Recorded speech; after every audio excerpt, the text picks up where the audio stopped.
Friends, നമുക്കിന്ന് നല്ലൊരു ഉച്ചയൂണ് കഴിച്ചാലോ? അപ്പോൾ നമുക്ക് ആവശ്യമുള്ള ചോറ് ആദ്യം ഒരു പാത്രത്തിലോട്ട് വിളമ്പാം. എന്നിട്ട് കറികൾ ഓരോന്നോരോന്നായിട്ട് വിളമ്പിയെടുക്കാം കേട്ടോ.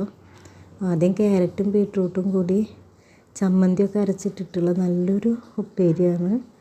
അത് കഴിഞ്ഞിട്ടാണ് നമ്മളുടെ മെയിനായിട്ടുള്ള ആൾ വരുന്നത്. നല്ല കുറുക്കിയ മോരുകറിയാണ്. കുമ്പളങ്ങ ഇട്ടിട്ട് കുറുക്കിയിട്ട് വെച്ചിട്ടുള്ള മോരുകറിയാണ്. നല്ല അസാധ്യ ടേസ്റ്റായിരുന്നു കേട്ടോ.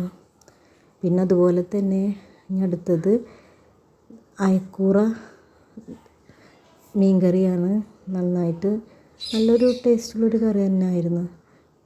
അത് കഴിഞ്ഞിട്ട് നമുക്കൊരു പീസ് മീൻ വറുത്തതും കൂടി വെച്ച് കൊടുക്കാം.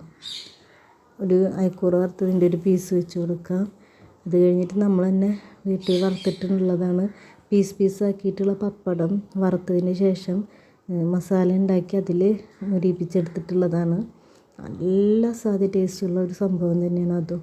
അത് കഴിഞ്ഞിട്ടാണ് എല്ലാത്തിനും തൊട്ട് കൂട്ടാനായിട്ട് നമുക്കൊരു അച്ചാറിൻ്റെ ആവശ്യമുണ്ടല്ലോ, കുറച്ച് അച്ചാറും കൂടെ. അത് കഴിഞ്ഞ് നമുക്കെല്ലാം കൂടി മിക്സ് ചെയ്ത് കഴിക്കാം. അതിന് മുമ്പ് നിങ്ങളോടെല്ലാവരോടും എൻ്റെ ചാനൽ ആദ്യമായിട്ട് കാണുന്നവരാണെങ്കിൽ എന്നെ സപ്പോർട്ട് ചെയ്യുക, ഷെയർ ചെയ്യുക, സബ്സ്ക്രൈബ് ചെയ്യുക, സപ്പോർട്ടാക്കുക. നിങ്ങളുടെ എല്ലാവരുടെയും പ്രാർത്ഥനയിൽ ഉൾപ്പെടുത്തുക. എൻ്റെ വീഡിയോ ഫുള്ളായിട്ട് കാണുക. അപ്പോൾ ഇത്രയേ ഉള്ളൂ നമ്മളുടെ ഇന്നത്തെ വീഡിയോ. അപ്പോൾ ബായ്, പിന്നീടൊരു വീഡിയോ ആയിട്ട് കാണാം.